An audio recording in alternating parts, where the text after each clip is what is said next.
Iniciamos un nuevo viaje por el Aragón mágico para mostraros algo que se puede encontrar en multitud de sitios, que la mayoría de las veces pasa desapercibido y que cuando reparamos en ello no sabemos muy bien qué significado dar. A las faldas del Moncayo se encuentra una de las joyas de nuestro patrimonio aragonés, un lugar de historia y leyendas que ha llegado hasta nuestros días como un espacio emblemático muy representativo para los aragoneses y en especial para los zaragozanos.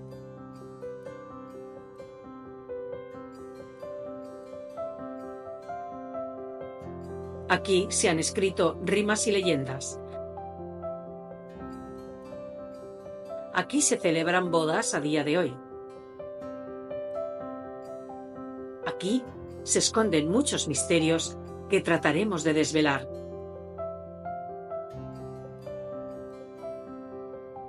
Todo empezó con un encuentro muy especial.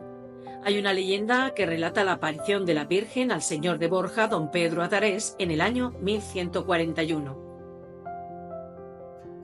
Se encontraba don Pedro de cacería en los alrededores del Moncayo cuando le sorprendió una fuerte tormenta. Temiendo por su vida, rogó a la Virgen y de inmediato ésta se le apareció en el cielo protegiéndole hasta que pasó el temporal.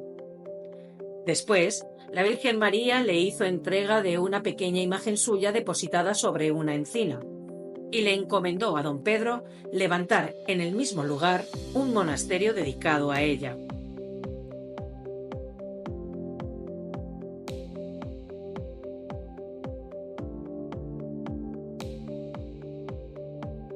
Así sería como empezó la construcción del Real Monasterio de Santa María de Veruela, que se inauguró en el año 1145. Leyendas aparte, diferentes estudios e investigaciones dan varias teorías a la construcción del cenobio.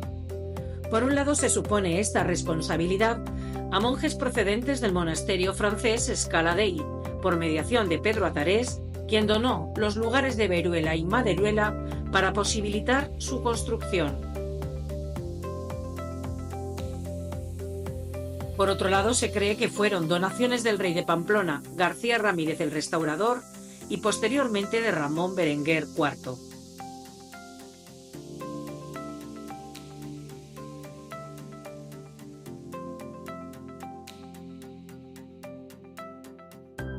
Sea como fuere, la leyenda quedó recogida en los escritos de un ilustre huésped. Nos referimos a la carta novena que Becker escribió, recogiendo la leyenda de la aparición, y en la que además indica cómo don Pedro Atarés pidió ser enterrado en el suelo de la puerta de acceso de los monjes a la iglesia, recordando a los que por encima pasan que nadie es más que otros, por muchas riquezas o títulos que tengan. Esto último hace recordar la danza de la muerte o danza macabra, de la que hablamos ya en el capítulo Cementerios que hablan. Y no sería absurdo, pues Becker se habría empapado seguramente de este tipo de obras teatrales viendo la literatura que nos dejó a raíz de su estancia en tierras del Moncayo.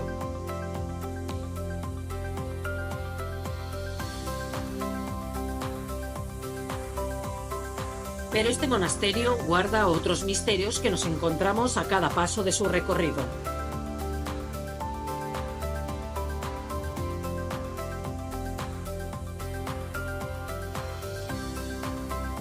No siempre hay que mirar a las paredes o a los techos para encontrar información acerca de un lugar. En el capítulo San Juan de la Peña tras las huellas del Santo Grial, resaltábamos esta cualidad de los antiguos constructores, quienes dejaban una suerte de marcas y huellas estratégicamente situadas que solo aquellos iniciados estarían en disposición de interpretar.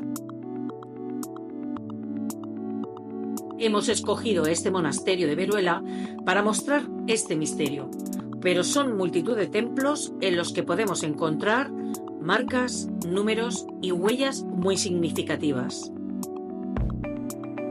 Desgraciadamente, la desafortunada buena intención de las gentes ha hecho que muchas de estas huellas fueran borradas mediante una remodelación del lugar, perdiendo de inmediato la información que podría ayudar a entenderla.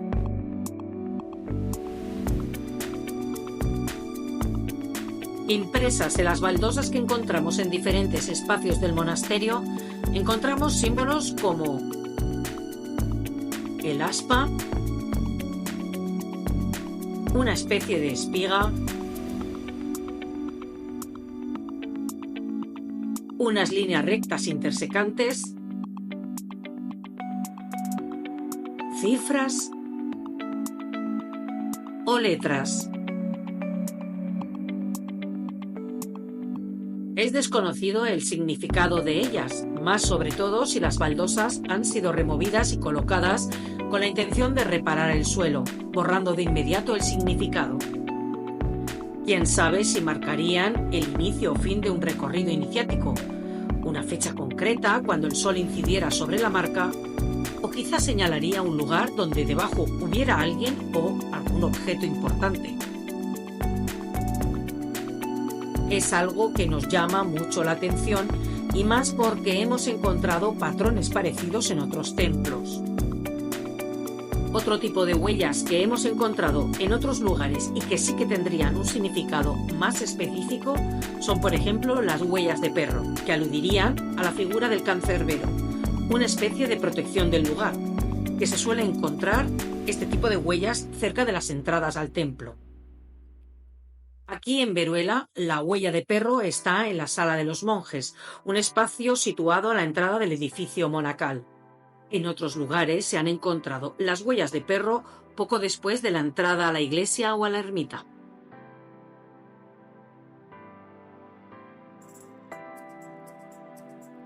Otra huella encontrada en Veruela es la de la mano izquierda, que se suele localizar en los suelos de las iglesias o ermitas, y más concretamente en el último tercio del Evangelio. Es decir, si nos colocamos mirando hacia el altar, el Evangelio correspondería al lado izquierdo del templo.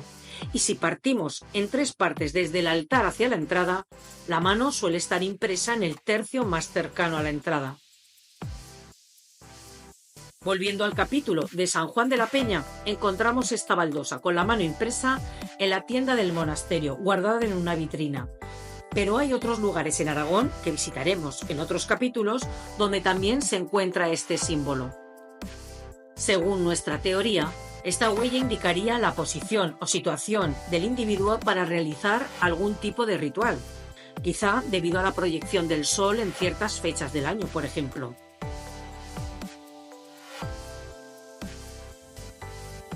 En Estambul encontramos el Palacio de Topkapı, que fue el centro administrativo del Imperio Otomano desde 1465 y hasta 1853. La construcción del palacio fue ordenada por el sultán Mehmed II en el año 1459, quien tomó Constantinopla y provocó así la caída final del milenario Imperio Romano. Pues bien, en una visita que realizamos a este palacio hace algunos años descubrimos este tipo de huellas, tanto de perro como de pie infantil, en el kiosco de Ereván, que se encuentra en el cuarto patio en la parte más privada del palacio. Desconozco el significado para el sultán, pero me atrevo a decir que no hubiese permitido un error de este tipo cuando la construcción es perfecta y muy cuidada. En el caso del pie infantil, existen 2 lugares en la isla de Mallorca donde se pueden ver este tipo de huellas denominadas el peu del Bon Jesús y que servirían para un ritual de protección a niños e infantes. Volvamos de nuevo al monasterio de Veruela para encontrar otro tipo de manufactura. En el edificio llamado Palacio del Abad del siglo XVI se realizó un peculiar patrón realizado con las piedras en esta zona del suelo, donde se puede apreciar perfectamente el símbolo del Yin y el Yang. Este símbolo no es para nada algo extraño en tierras aragonesas, porque ya hemos visto simbología asiática en otros lugares como el Pilar de Zaragoza o la iglesia de Calatorao, donde se han realizado patrones con hexagramas de I Ching.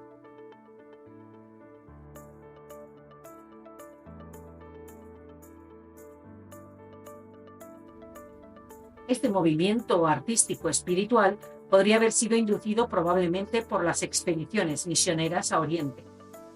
Buena prueba de ello la aporta el misionero San Francisco Javier, un jesuita navarro que tuvo una importante misión en la zona de China y Japón. De ahí luego la moda o corriente arquitectónica de decorar ciertos espacios con simbología, que además está fuertemente vinculada con alguna idea o concepto espiritual. El yin y el yang son dos conceptos del taoísmo usados para representar o referirse a las dos fuerzas fundamentales opuestas y complementarias, pero interconectadas, que se encuentran en todas las cosas. Según esta idea, cada ser, objeto o pensamiento posee un complemento del que depende para su existencia y que a su vez existe dentro del mismo. De esto se deduce que nada existe en estado puro ni tampoco en absoluta quietud, sino en una continua transformación.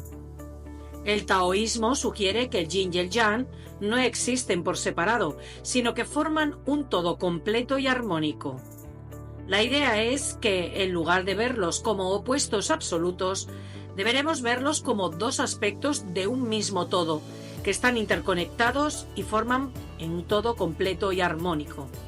La idea es que, en lugar de verlos como opuestos absolutos, debemos verlos como dos aspectos de un mismo todo, que están interconectados y forman un todo completo y armónico.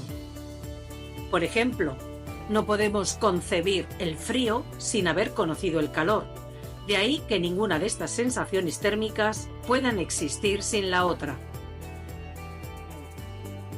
Acabamos aquí nuestro recorrido. Espero haber inspirado un espíritu de búsqueda allá donde vayáis.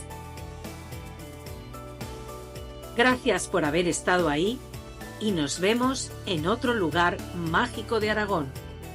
Hasta pronto.